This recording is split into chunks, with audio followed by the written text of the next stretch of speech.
আজকে আমরা বন্ধুরা যাচ্ছি ওমস অর্গ্যানিক গার্ডেনে পিকনিক করতে। এখান থেকে আপনারা রেড চার্টের ফটো নিতে পারেন। এবার এখানে আমরা 30 টাকার এন্ট্রি ফিসটা দিয়ে ভিতরে ঢুকে গিয়েছি। আর ভিউটাতে কি বলবো আমি, অনেকই সুন্দর ছিল, অনেকই সুন্দর।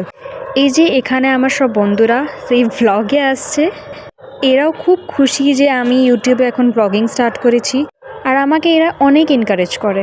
এই যে পাথওয়েটা আছে তার পাশে না অনেক ছোট ছোট গাছপালা ছিল। আর এবার আমরা এগিয়ে যাচ্ছি। এখানে ছিল ক্যান্টিন, আর এখানে ছিল ওমস অর্গ্যানিক গার্ডেনের অফিসটাও অনেক সুন্দর ছিল, পুরো ছোট ছোট গাছপালা ফুল দিয়ে সাজানো ছিল। এবার আমরা জায়গাকে এক্সপ্লোর করছি, দেখছি ঘুরে ঘুরে কি কোথায় কি আছে কি না। আর এই যে অফিসের ফুল ভিউটা, এখানে হচ্ছিল বোটিং, আর বাচ্চাদের নানা রকমের দোলনা